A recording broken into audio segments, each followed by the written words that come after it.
Ah, well, hello, people. For a short week, it has been a stressful week. Made me want to kick my GT3 RS in the teeth, but feel a bit like Mr. Rogers sometimes. Welcome to my neighborhood. We're gonna kick cars in the teeth. Why? Because they're fucking bitches. That's why. I just changed jobs. So Robert's been working on the car. We had one of the exhaust valves die on the car at the last track day. So just trying to get it swapped out. And car's fighting, bitchy, doesn't want to cooperate, etc., etc. We finally get it, everything out, groovy. Then it is completely dead. Like, no battery at all. It started this morning. And between this morning and now, it's dead. Completely, like, nothing. Well, no clicks, no clacks. Luckily, the door was open, so that helps. That might be why the battery was dead, but we'll get back to that. So those of you who have been around modern 911, starting with the 997, what's up, Oris? How you doing, brother? Will know that when you have a completely flat battery in the car, you have a little thing in the driver's footwell fuse panel that you pop open. There's a little electrical contact, and you put 12 volt to it from a battery or a jump box or something along those lines, and then you pull the release, and it's supposed to pop the hood. On the 992 RS, it did not. After repeated attempts, multiple batteries, different chargers, holy water, blessings, nothing worked. I didn't have any chicken blood to throw on her, or we'd have tried that too. So luckily, Charles, who's in the airport, we'll get back to that, reminded us that there is a little tiny ripcord up in the driver's side fender liner, the driver's side fender liner. So we took the wheel off. Luckily, the car was already on a rack. That was easier than what was going on. That's Robert's finger on the little wire that is taped up to the fender liner. Justin's pulling up another picture so we can see it a little bit more clearly. So this is, take the tire off, take 15 T35s out, take the fender liner down, get at this little wire, then pull the wire. And the front latch of the hood open. Put a battery charger on it, car's all happy, lights up, it's no problem. Fuck you, car.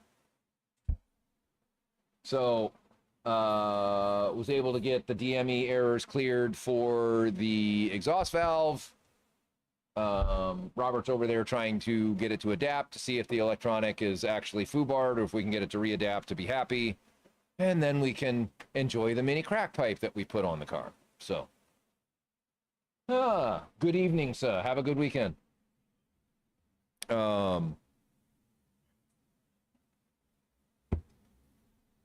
So that was the last couple hours. That was fun. Got it resolved. It's actually in a spot where it's cooperating right before Whiskey Friday, so that was great. In other news, I received my Aston Martin Vantage on Tuesday. Big shout out to John Costia and AutoWorks and his entire team. They picked the car up right before Labor Day weekend, and I had it right on Tuesday. Tuesday morning, I think it dropped at 11 a.m., which is great. So I've spent the week driving that. It has license plates. I have given my very large donation to the state of Washington for the fact that I have yet another car. And a little bit about the Aston. It is a V12. It is a manual. It is a dog leg manual. So that means that first is to the left and down, and then 2, 3, 4, 5, 6, 7. It's a 7-speed. The gates in the shifter are a little tight. It's not a gated shifter, but I'll just call them gates. So I've gone first to fourth more than once instead of second. You have to kind of be slow and deliberate. Third, I've gone third to fifth or third to sixth a number of times. But starting to get my bearings in the car. Lots and lots of torque in it. We did have a special guest this week. Did I send you that when Walters came by? That picture? Yeah, thought I put it in slide. So we've had some folks come by to take a look at the car, which is great. I love the interior. I don't know if we got a shot of the interior, but has lots of pops of orange in it, which is, you know, obviously something that we like around these parts here in Whiskey Friday land. The exterior of the car, for those of you who don't know, also has lots of pops of orange in it. Hey, there it is.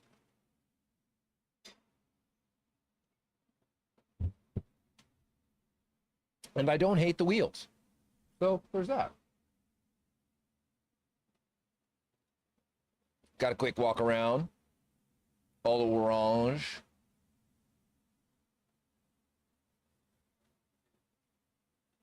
It's so pretty. It's so pretty.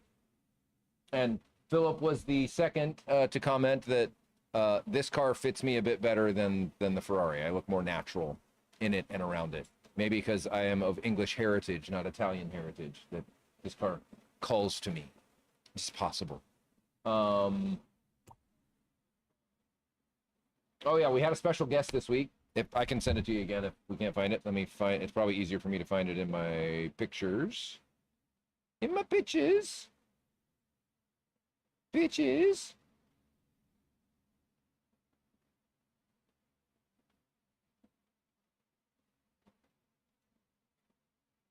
One second. Thinking. I'll put it in social media.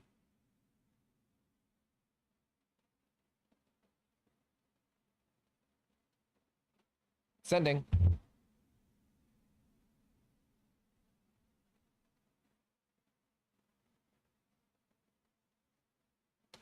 So, friend of mine. What's up, GT3 Matty? How you doing, brother? Friend of mine, you guys probably heard me talk about him before, Mr. Chris Walters. He has, I met him, what is it, 5-6 years ago? What's going on, Larry? We'll talk about your news here in a second, because that's really exciting. So Chris has been a Porsche guy for a while, but he swayed away from Porsches for a little while. He had a 488, and then he had a McLaren. He had a Ford GT, and he's coming back our way now. So he's got a beautiful PTS 991.2 GT2 RS. He just picked up the GOAT, greatest of all time, 997.2 4.0 RS. This is a one-owner car, about 6,000 miles. The only thing about it is the PPF is a little yellow, a little hard to see from the picture. What's going on, Ealing? Good to see you again tonight, brother. But he's going to get all of that remedied. Car looks great. We're going to try and go on a drive here shortly. What's funny is there are less, this is crazy, of that Aston Martin in the US than there are that 4.0 RS in the US. Which is crazy. My car's one of one, yeah. Yeah, my car's one of one. So pretty funny. I'm hoping that the Aston gets a little bit more love as time goes on, being a V12 manual, hard to replace. But Porsches, everybody loves the GT3 RS. That's the king daddy of all of them. I do not expect my Vantage to approach, you know, $750 or $1 million anytime soon, which is about, it's in the ballpark of what 4.0 RS pricing is, unless of course you're like Barrett or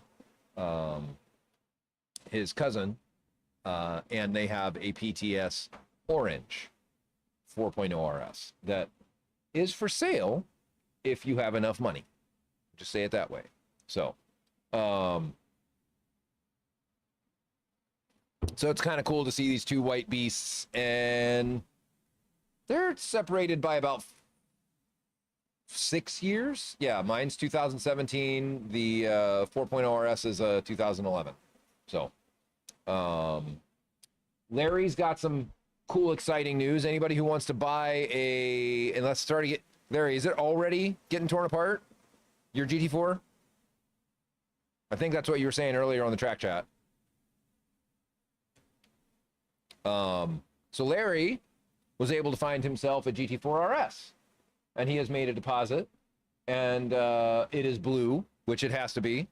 And he will have it soon. I believe that they are going to be taking parts off of his car, off his 718 GT4, there it is, and putting them on those that will fit onto the GT4 RS. So Larry will shortly have, I believe, 3 sets of wheels for sale. Yep, so I'm going to help you out. Larry's got 3 sets of wheels, 2 Apex flow formed, 1 Apex forged. Some of them with Hoosiers. You might want to hold on to the tires because could probably get those to work on the 4RS. Just thinking out loud. Unless you want to run the Johnny Mac special with the fatty 325s in the back. So, which would be different wheels and of course different tires. But you could probably keep the fronts because I know you're running 265s in the front. He's going to have. We're likely going to take his wing on trade. For a GT4 RS wing. They're only different in the upright spacing, which is weird, right? You would think that they'd be the same, but they're not. The way that the wings go in the 4RS deck lid are a little different than they are in the GT4. So, he'll have an exhaust, a 718 GT4 exhaust, which we will also probably take on trade. So anybody who wants, if Larry's amenable to that and wants to do that, I'm kind of speaking for him, but because he's going to likely want a 4RS exhaust for his car. So we'll take that one in on trade, and then we'll have a used set.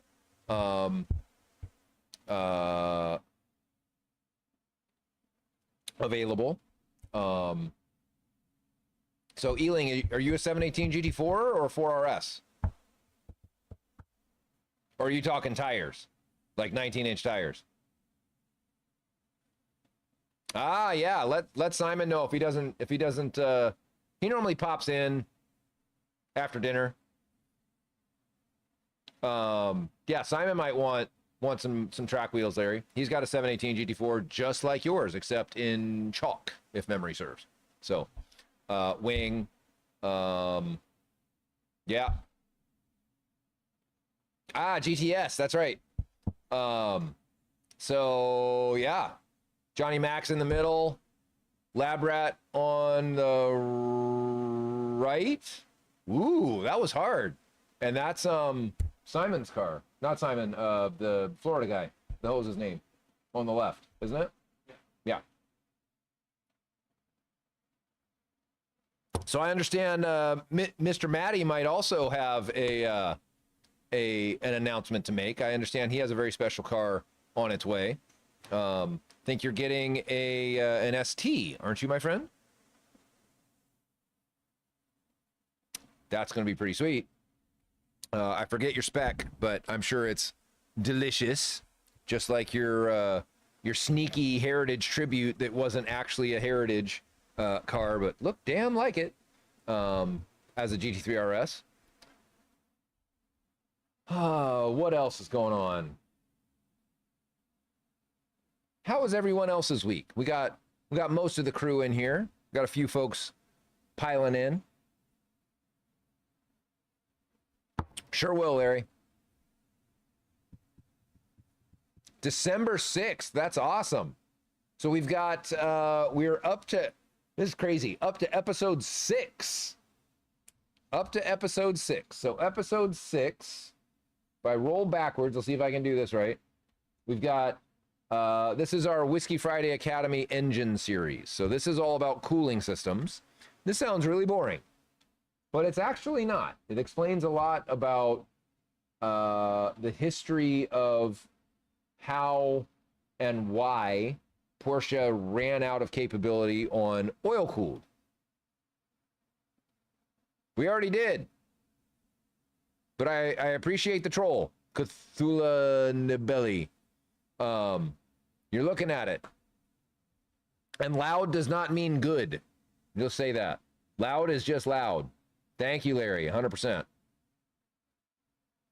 You must make sweet, dulcet tones, not screaming, loud, annoying noise.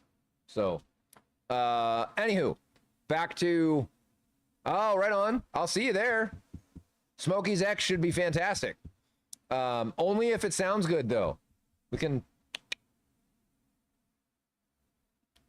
make that happen, I'm sure. So engine series. We started at episode 2, which was confusing because episode 1 was all about aerodynamics with our friend Ryan. So episode 2 started with rotating assembly. About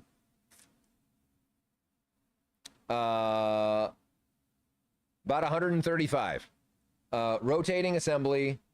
Then we went to valve train, correct? Was episode 3. So kind of cams, valves, all the rest.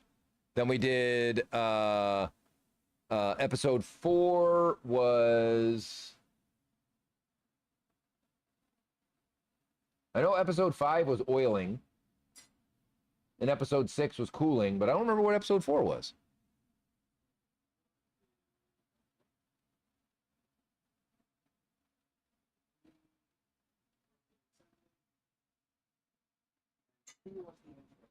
Ah, 2 was intro. That's right. That's why I'm missing one. 2 was intro. 3 was rotating assembly. 4 was valve train. 5 was oiling. 6 was cooling. There you go. So, the reason that we did these was to help give you guys a little bit of base information so that you can kind of go out into the world a little bit more savvy. When you hear something, your ears might peak up a little bit and be like, that doesn't sound right. I don't think that is what's going on there. Like, we had one here today that we were shown the dyno from a vehicle that was supposedly running 91 octane fuel in greater than 100 degree temperatures. And we went back in time and we found another dyno of the same vehicle when it was dynoed on MS-109, which is essentially 115 octane equivalent, and like 50 degree temperatures, and it made 18 horsepower more on 91 octane and 100 degree Fahrenheit than it did previously. Now, that should probably raise some questions for most of you, because it raised some questions for us. I'm like, that doesn't sound right. Probably because it can't be right. Air density at 100 degrees is way less than it is at 50 degrees. MS-109 has no knock sensitivity, like none. Cannot knock. We'll probably get to that. That might be episode 7, maybe. We might talk about that. We get to fueling and more advanced topics and octane and flame front and all that kind of shit. The cool shit that I like. Ooh, cool shit. So yeah, hopefully this engine basic series helps you guys get a good basis for what you're yeah, math not mathing, 100%, brother. To ask questions and be curious, not to be a troll and an asshole for everybody that tells you something that doesn't jive with what Dundon said. That's not the point. Be nice, but be curious. Don't just accept that what they tell you is truth, because they might not know. They might not know, right? So, to Kuthala's, am I saying that right, brother? Kuthala's question. The decibel is a measurement of the strength of the pressure wave of the sound. So we'll just start with that. So it being the loudest is going to depend on how it's measured, what RPM it's at, how close are you, what are the weather conditions, etc., etc. So, for instance, the Nürburgring has their decibel meter set, I think it's, isn't it 130?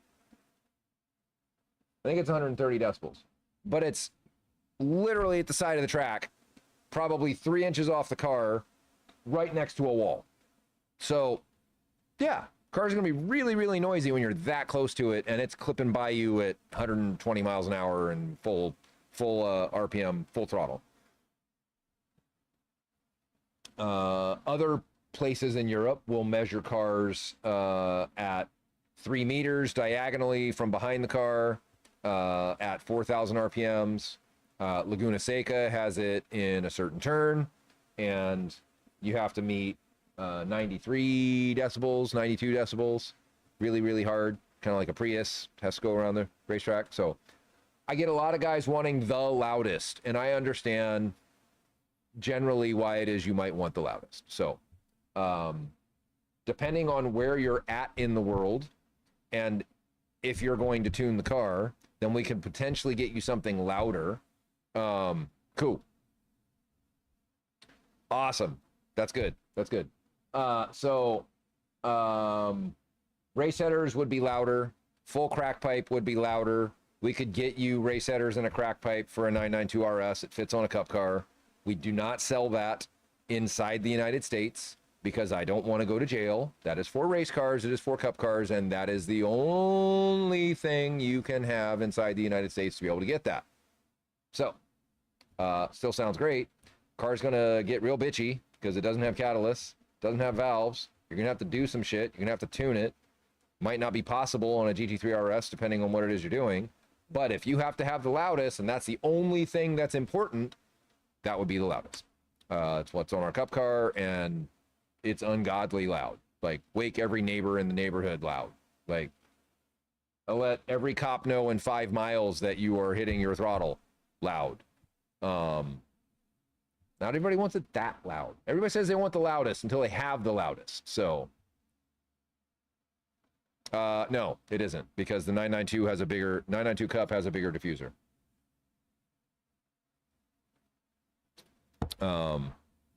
So race headers and a full crack can fit. Not something that we recommend, but you can do that. I would tell you to do our street headers in a mini crack. So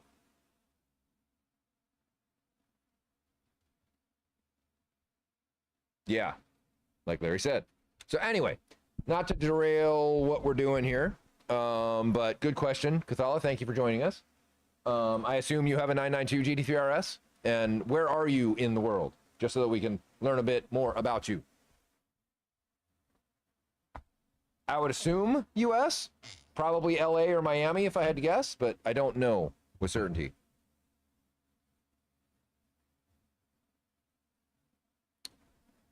Ealing, do you have a package that improves the sound power but stays around track sound meeting specs? Ah, you are in South Africa. Yes, sir. Well, that's something offline. Send us an email to sales@Dundon Motorsports, and we can get you through that. We've got a couple dealers in South Africa that can help, and that's probably the best way to do it, is to get involved with one of them and do that. Ealing's question, do you have a package that improves the sound power but stays around track sound meter specs? Yes, we do. Most of our kits we can tone down to what we'll call passing grades for most track decibel levels around the world. That's why I say most. Mount Tremblant is really low. I think it's 92. Lime Rock is 88, stupid low. Laguna, most of their track days are 92, but that I believe is changing. They have new track management. They're gonna come to an accord with the local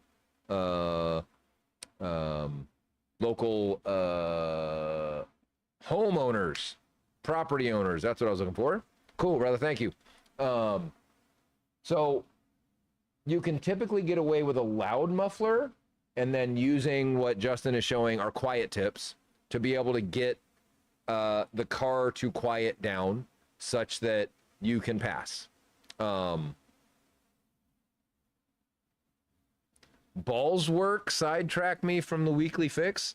Justin, you always come in with the obscure sentence that leaves a lot to be desired, especially given your profession. So either Justin was working on his balls or somebody else's balls. I'm not sure.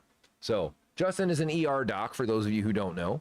But yes, Ealing, we can get you set up such that you'll be able to pass most of the tracks. I know you're in Arizona, correct? So I think AZ has a couple private tracks that are like 101 or 102. So that can get you, that can be a little bit close, but we can make that happen. Have we not shown that one yet? Okay. Love that picture, honestly.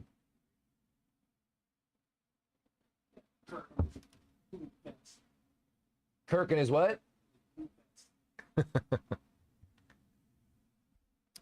Hey, my voter registration survey is expired. Really? Thank you for that text messages. Go away.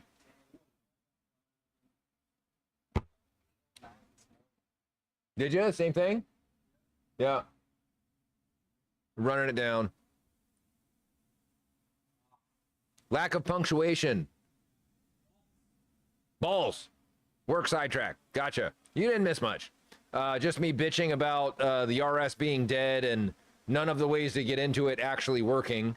You know how most of the Porsches, most of you guys have Porsches or about to have Porsches, so I'll go through it again. When the battery goes flat and the hood is still closed, there is a little doodad in the lower fuse panel in the driver's side that you pull open and you apply 12 volts to, and it pops the hood. Wasn't working on the RS, so that's nice. Charles is away, so of course when Charles is away, all the little gremlins like to come out and fuck with us, and that feels like what's happened all week. So Robert and I are messing with it, and he remembered when Charles had the front of the car apart that there is a small wire that is taped to the frame rail that you can, that little tiny wire that is attached to the latch that you can pull that will open the front trunk lid. And that's easily accessible by removing the tire, taking off about 15 T35 Torx screws, pulling the fender liner down, getting underneath the car, reaching up and pulling that wire. Very thoughtful. Very thoughtful, Porsche. Very helpful. Yes, that is the hood line. That's exactly right. It's near the liner, 100%. So, it's part of most Porsches. This is the Hail Mary when nothing else works, but fuck you, Porsche, really? The battery went flat. We did everything right. Didn't fucking work. Dumb. Dumb. My 997, I've had to do this probably a dozen times because the car will sit in here, it'll go flat, pop the hood, works like a charm, no problem. New RS doesn't work at all. So, cheers, Porsche. Thank you for that. Where was Charles this week?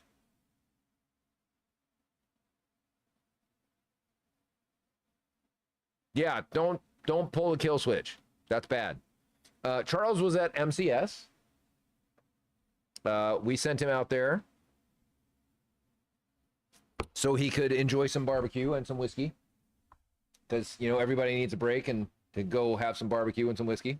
Did it cooperate or not? It won't find home? No, it's defaulting back to where it stopped.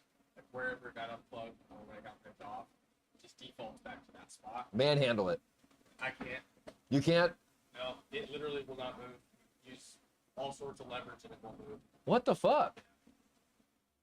Just does not want to. It's not a microphone. You want to join me over here for a second? So, Robert's been working on the car, trying to get the valves to work. We'll kick this one over here. There you go. Justin doesn't have a microphone, but he pushes everybody else out into the fray. We got Bobby. For those of you who don't know Robert, he joined us October last year. Yeah. So he's been with us for a minute. Robert's role here is numerous and manyfold, but predominantly he makes sure that the deliveries that get dropped off do not pile up into giant mountains of things and they get dispositioned and received and built and put in stock such that we can sell them to you. In addition to that, when we have a car that needs looking after and or worked on, Robert has the skills to be able to help us with that, and is gracious enough to lend a hand when he needs to, so which is great. Today we are trying to fix the broken valve that happened on the last track day, which should be relatively straightforward. Should be. Yeah. You would think. Not a hard thing. It's a little electronic actuator and a bunch of shit. Yeah. Valve.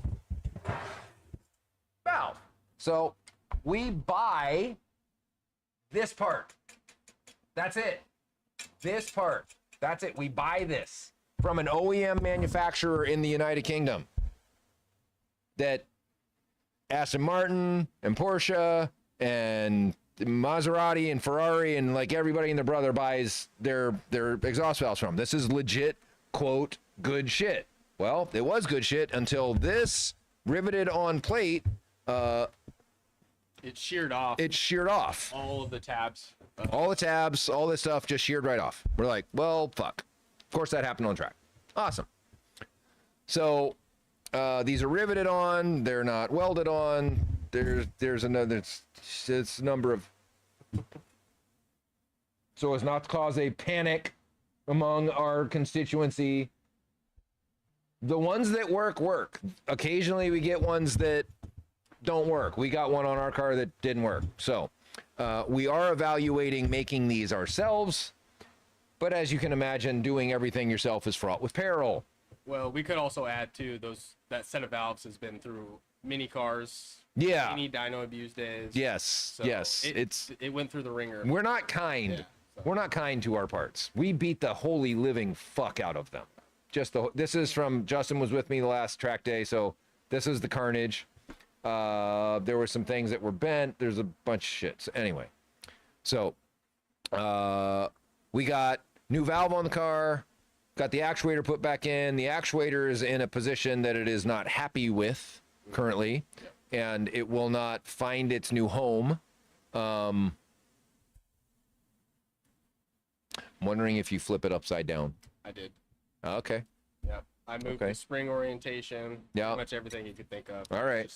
All right. This is the thing I like about Robert, because I don't have to problem solve when it comes to cars with him. He does it. He tries it. He figures it out. Do it this way. Do it that way. Try it this way. Blah, blah, blah, all this shit. So don't have to fuck with it. It's guys that build their own race cars typically are relatively savvy when it comes to problem solving. So it's quite. Got to make what you got work. Fucking A. Because otherwise you don't get back out on track and then you lose. Yep. Right? Yeah. So you try and make it work. So that means we'll probably have to go get a another electronic valve from Porsche that is oriented correctly, because this one got foobarred. Not the end of the world. They're a couple $100, but just a little bit longer that the lab rat's going to be sitting on a rack. Shitty, but it is what it is. All good. So I'm just glad we got power back to it, so it'll actually talk to us again. Yeah. It's fucking that was a whole dumb. Ordeal. Did you already talk about that? I did a couple times with the fucking hidden wire. Yeah. Very conveniently located after 15 T35 Torx need to come out of the fender liner to get at. Yeah. It's a little excessive. It's completely excessive. So, anyway. Charles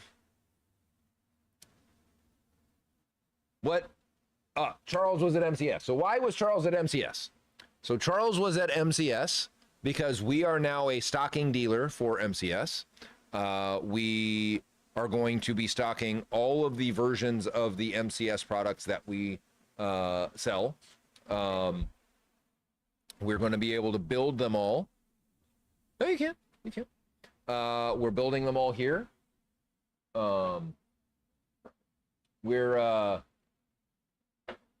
Lead times will be much shorter. And Charles was back at MCS to get the full lowdown of construction methods, tips, tricks, do's, don'ts, all that good shit. Happens better that way than any other. And this is why we like MCS, because Wyatt is super hospitable. The whole team at MCS is, of course. Wyatt's our contact, has been for a long time. and works out great. One thing that I'll share, I'll try and keep it somewhat anonymous. We fired a dealer recently. We fired a dealer. It happens on occasion. And I hold no ill will to anyone who is in the automotive space and trying to make it work. It's hard. It's hard. Dundon doesn't do service anymore. No, you do not get non-remotes, and you do not get two-ways, Justin. I love you. I want you to have the best. You need remotes and three-ways, and I'll come back to that. But first, my story about firing a dealer. So,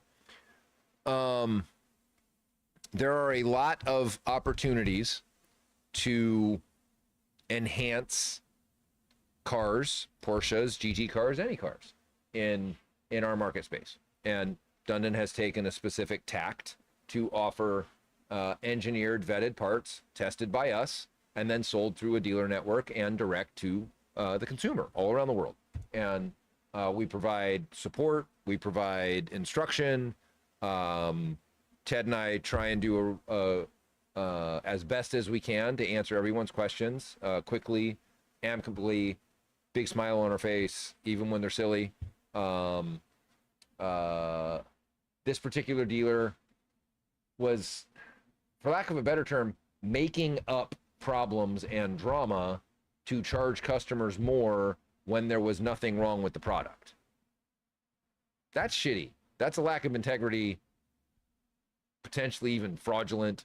And we didn't know this until we recently had one of those cars up here. So we got to see some of the installation of the parts on a car that was sent to us. And then some of our very strong suspicions were no longer suspicions. They were factual, and all of our concerns were confirmed. Great. So this particular dealer was only wanting one specific product that they could not get from anybody else, and they were actively trying to do anything but Dundon, which I didn't quite understand, but yeah, that's good. So that's fine. I mean, like I said, there's lots of shops that I am friendly with that really don't sell fuck all of ours, like nothing, but they're great shops. And I still have mad respect for them because they operate in this very difficult marketplace, and they're able to rub two nickels together and make it a quarter and keep happy customers, and happy customers coming back, and good for them. Fuck yeah. You don't have to sell my shit for me to appreciate and or like you, right? If you sell my shit and we do a great job together and your customers are happy and we jive and everything's cool, then that's even better. Right? I get a little bit, you get a little bit, everybody makes a little bit. Customers are happy, they have great parts. Fantastic. I will say this, there is no one in the industry doing what Dundon is doing the way that Dundon is doing it. We are taking segments. The last 9 months has been a strong concentration on suspension arms, suspension joints, suspension pieces that we have not been able to procure in a timely manner. And we solved it. We solved it because we're a manufacturing company. I was a process engineer for a long time. None of these things are not fixable. Let me rephrase that. Everything is fixable with time and money. There you go. Everything's fixable with time and money. You know, have a talented crew, get the right people on the right problems, you're going to click off all of it. And we're just now backfilling some of the older cars. We got 997 to backfill. But as far as suspension arms, we've got full front, full rear for 981, 718, 991, 992. Yep. And to my knowledge, we're the only one that have full suite of suspension arms for 992. Yep. We're the only ones with tension arms. Say again? So what? So we can race like that. So we can do stuff like that. Exactly. Like, we need to give Justin a mic. We've said this for fucking months, but every producer has a mic. Do you not like your voice? You have a wonderful voice. Well, it didn't run a long cord.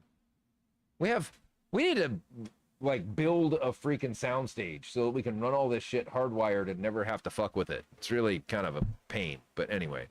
So, Charles being an MCS really just brings it that much more in the family, because now we've got our own aero packages, we've got our own power packages, we've got brake packages with PFC, we've got our own suspension packages for dampers that are tailored to Dundon, and will continue to be more tailored by Dundon because we're going to be building them specifically for the cars. We're going to be using Swift springs.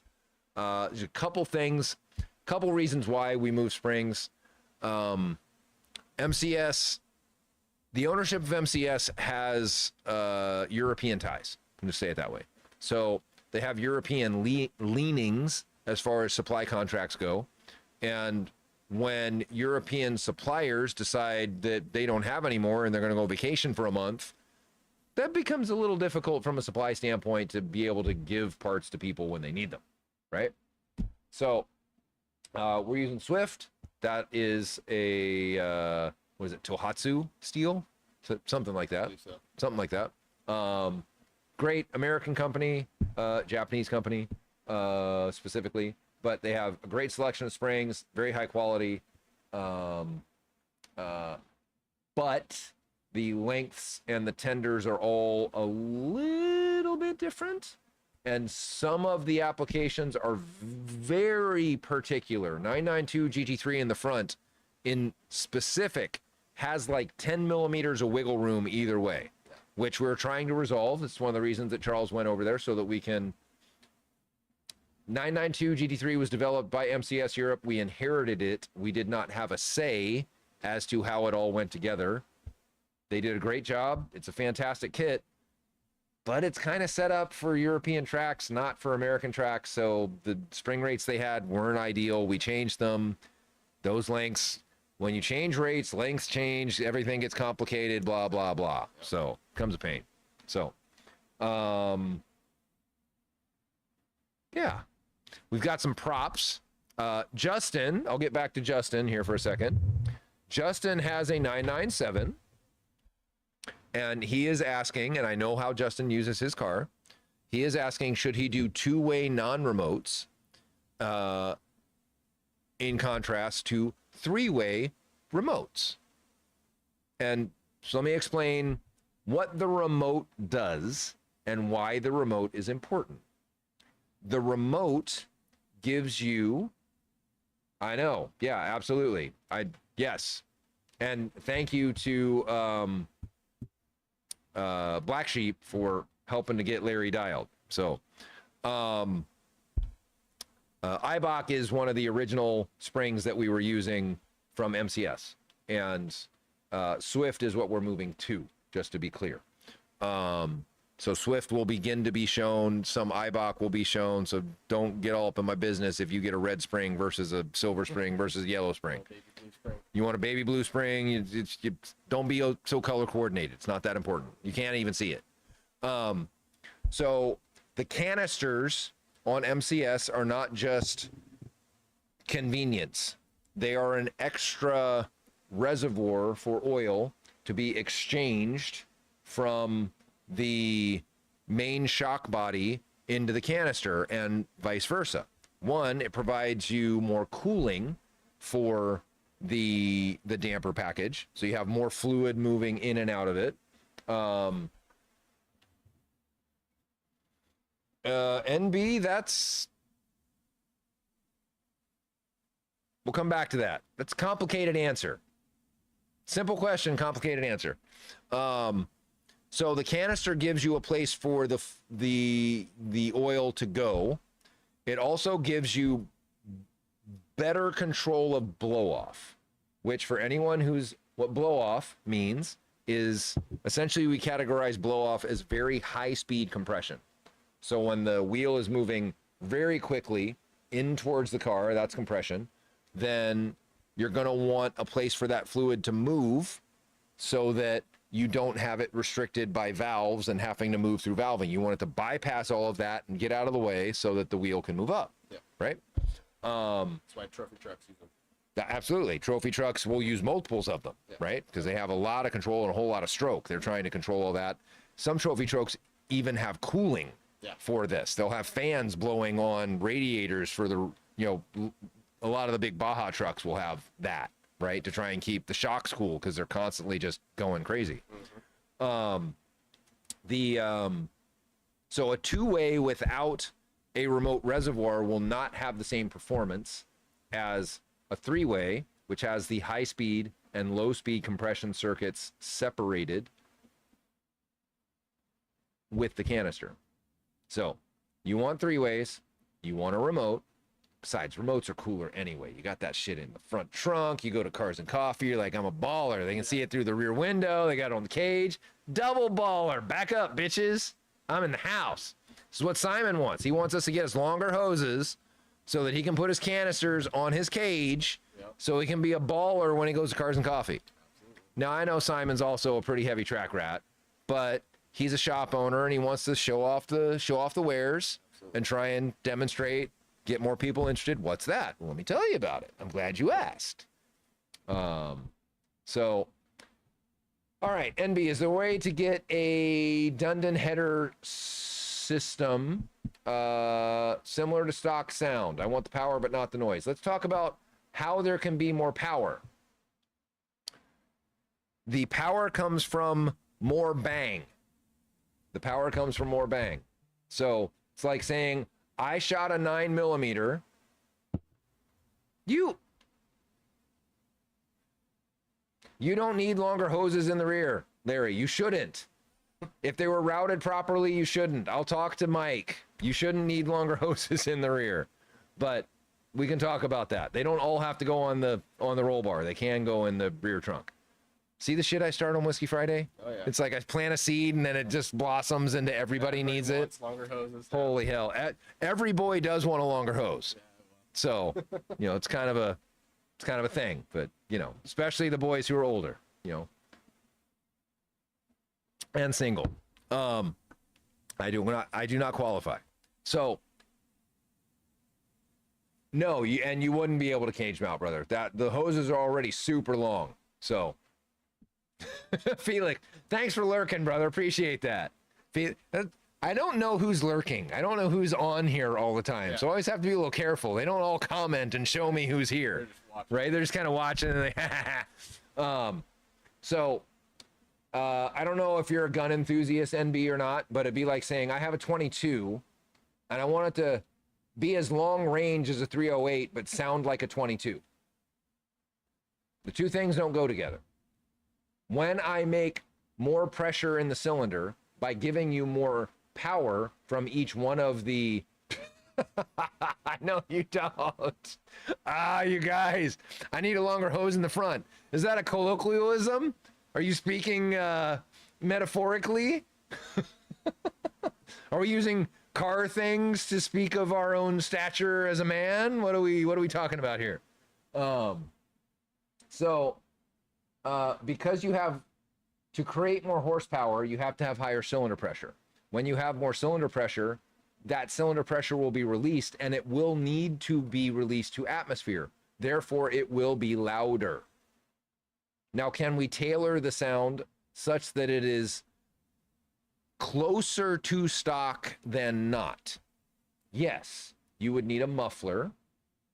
You might want to consider one of our quiet mufflers. Quiet mufflers are not my favorite because they sound a little bit like the car running through a sock. Right, a little muffled. It's a little bit more muffled. We're burning up some of that energy in the scavenging that sound wave and turning it into heat in the muffler. And so our quiet mufflers are specifically intended for those decibel restricted racetracks that when you're at full throttle, you need exactly. Like Larry said, I need to cage mount because I want to cage mount because I need to cage mount. 100%. I can get behind that. We have not, they're already 750 millimeters long. MCS does not have a longer stock hose. Yes, this is normal Larry, but I appreciate it. We've known each other for a long time. It's all good. From a normal customer, I roll my eyes and I'm like, oh my God. But Larry, I'm like, I know I can give him shit back and it's fine. For sure. So big pressure wave because more power. Shorter secondary gives you more power. When it gets to atmosphere, it's still going to expand at its full force. It's going to create a slightly louder noise. I can appreciate not wanting the noise, but we can certainly get you a combination of parts that is pleasant, pleasing, sounds great, and will not get you in trouble with your neighbors. So, and get you power. You don't have to have a crack pipe to make power. I'll say that. Crack pipe does make power, but other things make power. 992 has a mini crack on it now, temporarily. It may stay. It may stay. I don't mini crack most things, but that one might say mini crack. That's seems appropriate for that car. Yeah, it seems appropriate for that car. So, Justin's asking, is the quiet muffler much different than the tips on loud? Yes. So the difference with the quiet muffler is it's always muffled, and when you take the tips off, it still sounds like it's running through it's talking to you like this, not talking to you like this. If you can understand the difference. I know you can. I'm sure you're a fucking doctor. Can you understand the difference? Give me a break. You got it. So for you, Justin, unless you're trying to pass like Atlanta Motorsports Park all the time, there's no need for a quiet muffler. It's all good. It's all good. Tips on a loud is quiet tips on a loud is my preferred way to get guys to have their cake and eat it too. Such that when they need it to be quiet, they put the quiet tips on for track day, because you don't need to have them on every day. I've only seen one guy do it. One of the Smokies with a 991 did that. And oh, brother, we got a lot to catch you up on, but I don't know I can recirculate all. You might need to rewind and watch it on playback. But we will come back to you, Mr. Jack Curtis. I am sad for you. And I'll tell you why I'm sad for you. So the tips on a loud muffler better than a quiet muffler, in my opinion, because it has more duality. You can keep the loud muffler quiet with tips and not have to suffer through the Kleenex over your mouth sound of the car when it's on the street, right? Yep. What's your favorite, Robert? I like the ties, but yeah, I guess I'm a little biased, but definitely a mini crack now. I'm a mini crack guy now. Mini crack, all right. Mini crack in the house, all right. Mini crack has a lot of fans out there in the world. Mini crack doesn't work when you're older because your neighbors don't like you very much. As long as you're not in an HOA. Yeah. As long as your neighbors can hate you and they can't actually do anything about it, you're good. Yep. Right? They can only call the cops. He's fine. I don't know what you're talking about. It's fine. Pick off. So, I'm going to talk about Mr. Jack Curtis. Mr. Jack Curtis was in the running for the Spec E46 Championship. And I understand that he was recently dethroned. Talk to us about that, Jack. What happened? So, I saw you guys went to Clips, and Clips is a local racetrack in Spokane. Local. It's like 6 hours from here. It's not really local. It's a bit of a hike. But Spec E46 Championship, I believe, was there. And one of the instructors from one of the local race training facilities, I think it was Performance, one of their instructors won the Spec E46 Championship, which Jack was leading until very recently, I believe. Sorry, having a little bit of gastrointestinal distress. I'll be fine. Don't worry about me. If I yak, I'll move off camera and then come back. Jack, what happened? What went down? Fill us in. What you missed was the 992 RS was a bitch, had a flat battery, and Robert and I had to fuck with it for a couple hours this afternoon and make it cooperate, kick it in the teeth. No! What the? Oh man, that's a horrible way to not fucking contend for the championship. You weren't able to go? Boo. That's shitty, and I'm sorry, brother. That's super shitty. That's a shitty way to end being in contention for the fucking championship. That's not fun. So. Totally.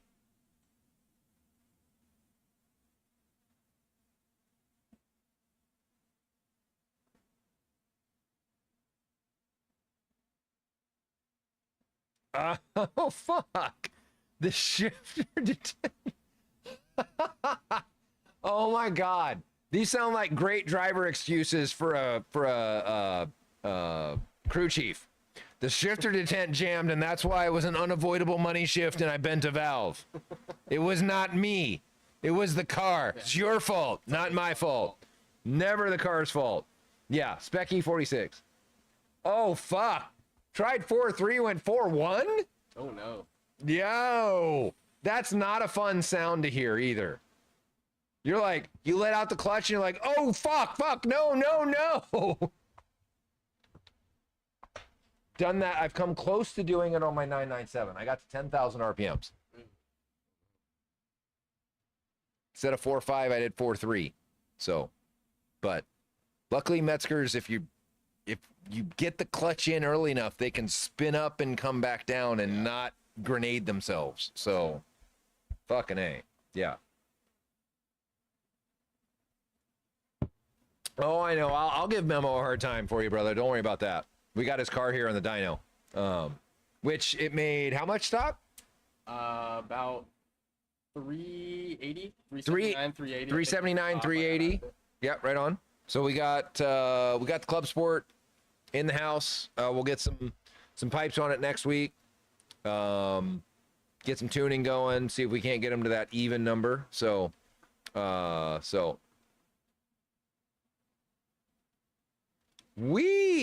Full 360 at the chicane. That's not a fun spot to spin. Anybody that knows Portland, that's a pretty high-speed spot.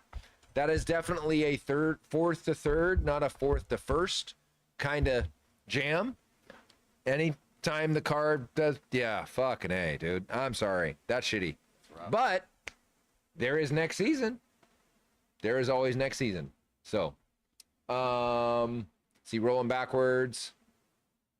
Yeah, exactly. He didn't lose. He didn't compete. That's exactly right. Yeah. Anybody got anything else for us? Or Mr. Producer, do you have anything else that we've missed? You got nothing? All right. He's got nothing. So we turned nothing into something. Thank you, Car, for being a bitch to actually give us something to talk about. Otherwise, we had really less than nothing to talk about. Yeah. So it's good.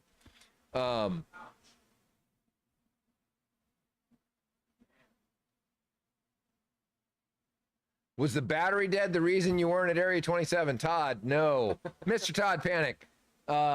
Work and life was the reason I wasn't at Area 27, honestly. And it was TA4's anniversary, and his wife would have come over here and, like, kicked me in the teeth.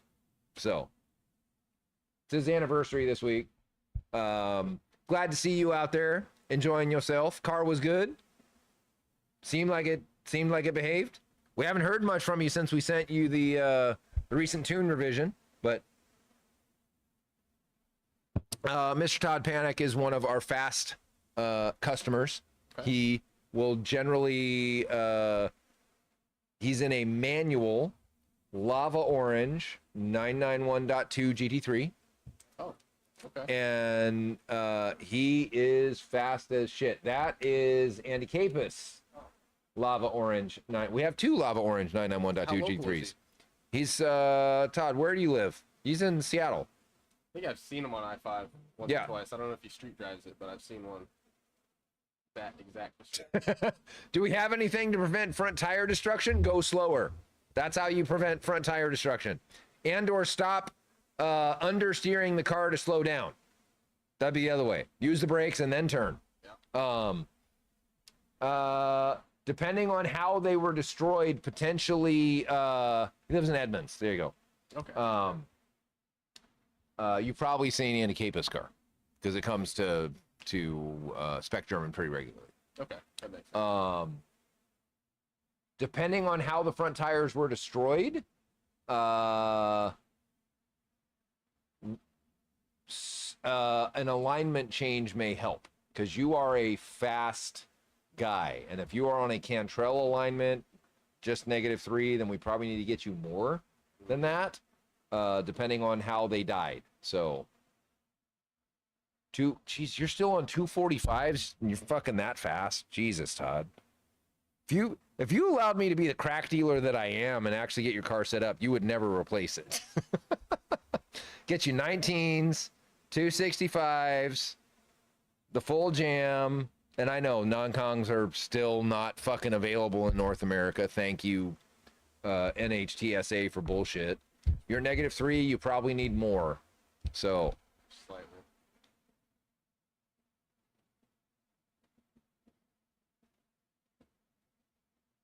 what?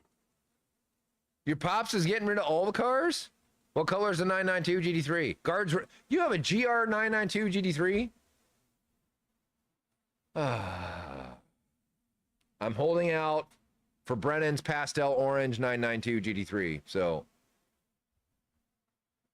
It'd be a nice addition, for sure. right? Oh, I know you want that. You're gonna get are you in line for that 992.2? Did you get it done?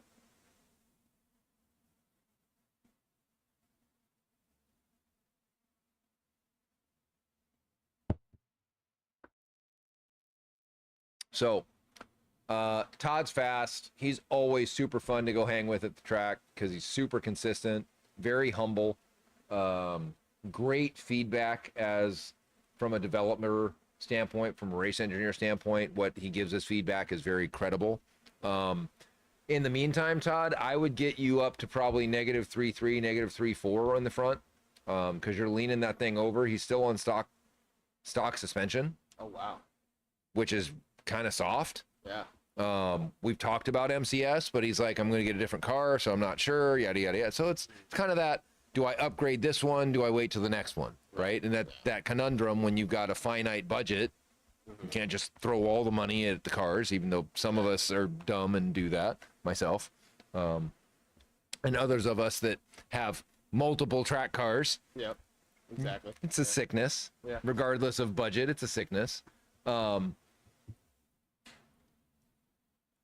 Oh, we can, but it's a couple parts. Camber plates, potentially extended lower control arms. There is an inexpensive way to get you there, especially if you're going to stay on 245. So let's chat offline. Just depends on how long you're going to keep the car, right? If you're going to end up with your 991.2 through next spring, and summer track season, which is likely I don't think the 992.2 is going to it may get announced in September, but you're probably not going to see one until April, May. So you're kind of in that budget. If you get like immediately or that guy and get one, yes.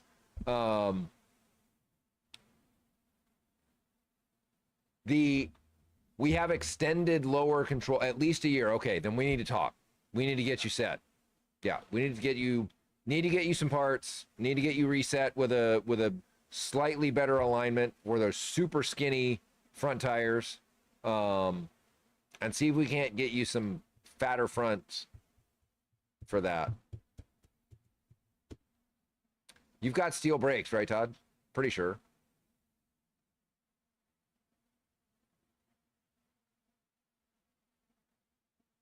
Yeah, you've got to have steel brakes. So, trying to remember his car. I think they're red or black calipers. A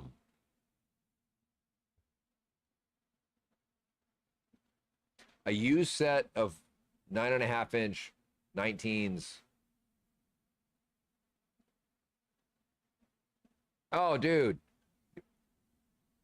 Because you need tension arms. You need tension arms to be able to pull the front tire back away from the front liner, and inners to get it pushed out. We could do uppers, but I don't think you need them. I think we can get you where you need with all that. So Yeah, I think we just need to talk offline so we can get you kind of dialed. I need to know what you've got and what you're seeing so that we can get the right suspension arm package to get that front dialed and then potentially the rear dialed so that it's a little bit tighter for you because you're fast. So, correct. 100%. Ealing, if he doesn't have tension arms, then at -3, that wheel is shoved way forward, and 265 is, when it's turning, its scrub radius is self-clearancing the fender liner. Yeah, it'll find its way in there. It'll find its way. You know, we did that in the rear of the RS and didn't even know it. Yeah, Road Atlanta got it. Road Atlanta got it because Ted goes fast. Oh, I know, brother. You can put a lot of tire. What's up, Mr. Douglas Stedding? Hold up. Doug's he's gonna have front tire envy. So Felix, you put a 295 Hoosier or a 295 Street. That 295 345. Those are Hoosier sizes. All right. So you got adjustable bush. Yeah, we'll chat offline. That's not enough. That's not enough. You need more. You need the arm to be able to pull it more, and because the adjustable caster puck is only in rotation. So, right?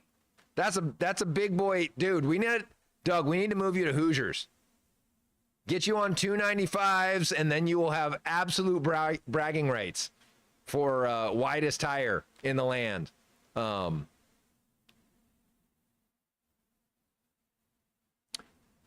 All of the opposing counsel are lame. So they're all lame because they're opposing counsel.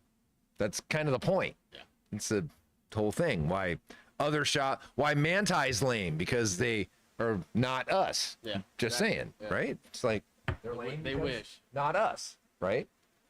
Now you You did not hear this. I am not giving you financial advice nor legal representation, but you can drive Hoosiers on the street. Just don't drive through a construction zone and pray it doesn't rain. Yeah. So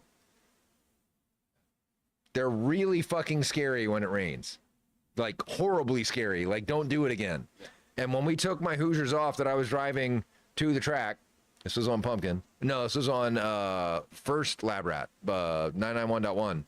We took them off, and there were all of these screws and nails and such on the inside when we took it off because they were all the way down to the cords, Yep. and so all of them got pressed down. Just got picked everything. Yeah, they off pick, dude. It's like running a fucking vacuum cleaner over the fucking highway. It's crazy.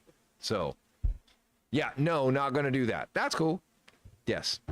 Doug's also pragmatic and a lawyer, so he knows that if you're going to run a non-NHTSA approved product on your car and drive it on the street, there's going to be consequences for that. Yeah. So, always consequences. I'm an engineer. Yeah. I don't know these things. I give that that's my out when I know that I shouldn't do it, but I'm like, what? What are you talking about? Yep. This is fine. Mm-hmm. So, the rain here is binary. Better than it being non-binary and identifying as fog or snow or sleet or I don't know what the fuck. So anyway, so I did miss being canceled 100%. Thank you. I did miss being at Area 27. I was looking forward to that because we were hoping that we would have been a little bit farther along, would have had Lab Mouse to an extent to go, would have had the Rat with some more goodies on it to make it worthwhile to go, but you know, it's all good. It's all good. So, all right, y'all, all of you in the Northwest, which is most of you on the chat, except for Justin and Ealing and a couple of you, and Kuthala, welcome. First time caller, long time listener. And don't rub it in, Doug. Thank you. I appreciate it. Food was so good. Yeah. Mm-hmm. Oh, yeah. The biking was so good. I saw Aaron and Novin on their gravel bikes, and that looks great. I was nursing a QL for my 61-mile ride because I didn't stretch when I got home. No one told me about that shit. You're supposed to do that. Self-care, all that. Nah. Just push harder, go farther, do more. It's all a suggestion. You know. Fine print. Seriously. All right, y'all. Great Whiskey Friday. Thank you for joining us. Anybody that needs anything, reach out. And for those of you that took advantage of our Labor Day sale, good for you. It was a great sale. We got a number of bags out to those of you that took advantage of it. And hopefully our next sale will come Black Friday. Y'all will take advantage of. Last year was fucking crazy. I'm hoping this year we can pass maybe $1 million for our Black Friday sale. That'd be nice. Be crazy. All right, y'all. Have a good weekend.